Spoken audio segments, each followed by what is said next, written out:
Hi friends, welcome to my channel మీదో super kitchen. ఈరోజు మంచి స్వీట్ రెసిపీతో మీ ముందుకైతే వచ్చేసాను. నేను చాలా సింపుల్గా చేసుకోవచ్చు, టేస్ట్ కూడా చాలా బాగా వచ్చింది. కరెక్ట్గా 5 minutesలో రెడీ చేసుకోవచ్చు. సూపర్ టేస్టీగా ఉంది. ఇప్పుడు మనం ఎలా చేసుకోవాలన్నది ప్రాసెస్ చూసేద్దాం రండి. మీరైతే వీడియోని స్కిప్ చేయకుండా లాస్ట్ వరకు అయితే చూసేయండి. స్టవ్ ఆన్ చేసి కడాయి పెట్టుకున్న తర్వాత కడాయి వేడైన తర్వాత దాంట్లో ఒక చిన్న గ్లాసు గోధుమ రవ్వ అయితే పోసాను. గోధుమ రవ్వ పోసుకొని ఒక స్పూను నెయ్యి వేసుకున్నాను. వేసుకున్న తర్వాత లో ఫ్లేమ్లోనే పెట్టుకొని గోల్డెన్ కలర్ వచ్చేంత వరకు అయితే ఫ్రై చేసుకోవాలి రవ్వని. ఈ విధంగా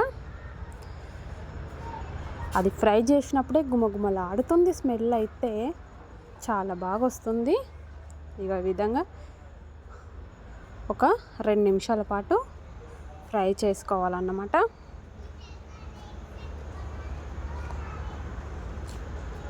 చిన్నపిల్లలు కూడా చాలా ఇష్టంగా తింటారు. నేను ఫస్ట్ టైం చేశాను, చాలా టేస్ట్గా ఉంది. మా పాప అయితే ఇష్టంగా తిన్నది. మీరు కూడా ఒకసారి ట్రై చేయండి, చాలా బాగుంటుంది. ఇప్పుడు ఈ విధంగా ఫ్రై చేసుకోవాలన్నమాట. అంతలోపటైతే ఒక టీ గ్లాస్తోనే ఒక 2 గ్లాసు పాలు అయితే పోసి మరిగించుకుంటున్నాను అన్నమాట. మరొక పక్కన చాలాసేపు మరగనివ్వాలి. పాలనైతే చాలాసేపు మరుగుతూనే టేస్ట్ బాగుంటుంది. ఇప్పుడు ఈ విధంగా ఫ్రై అయిపోయిన తర్వాత ఒక బౌల్లోకి తీసుకోవాలన్నమాట. ఇప్పుడు అదే కడాయిలో ఒక 3 గ్లాసు వరకు అయితే వాటర్ వేసుకుంటున్నా.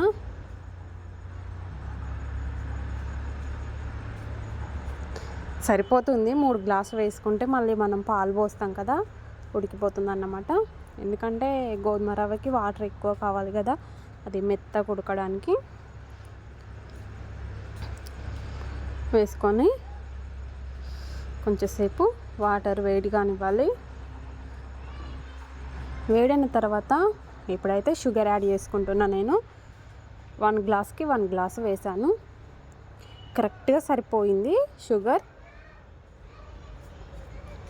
మరి స్వీట్ ఎక్కువ లేదు, తక్కువ లేదు, మీడియంలో చాలా బాగుంది స్వీటు. ఇప్పుడు ఈ షుగర్ మొత్తం కరగనివ్వాలి. ఈ విధంగా షుగర్ మొత్తం కరగనివ్వాలి. మనం మధ్యలో కలుపుతూ ఉండాలి, లేదంటే ఆ షుగర్ కింద గిన్నెకి అంటుకుంటుంది అన్నమాట.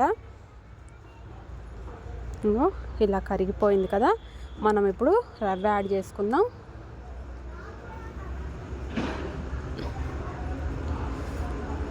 రవ్వ యాడ్ చేసుకున్న తర్వాత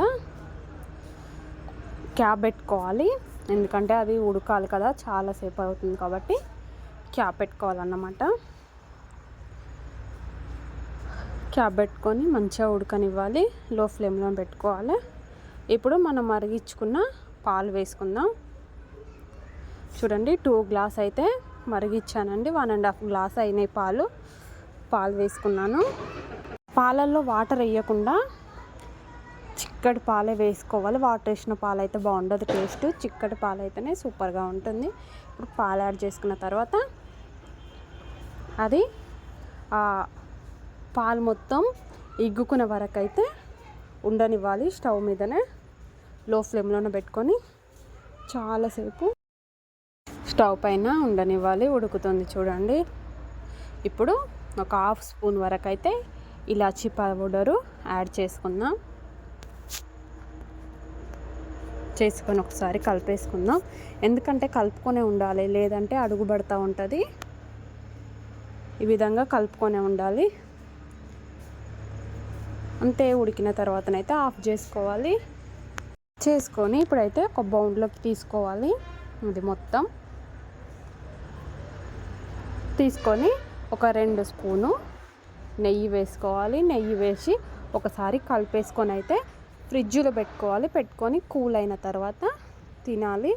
చాలా యమ్మీ టేస్టీగా చాలా బాగా వచ్చింది స్వీటు. మీరు కూడా ఒకసారి ట్రై చేసి చూడండి. ఓకేనా ఫ్రెండ్స్, మా వీడియో నచ్చిందా? మా ఛానల్ ఇప్పుడే సబ్స్క్రైబ్ చేసుకోండి, లైక్ చేయండి, షేర్ చేయండి.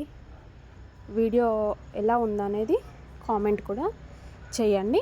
మరి నెక్స్ట్ మంచి వీడియోతో మేము ముందుకు వచ్చేస్తాను. Bye bye.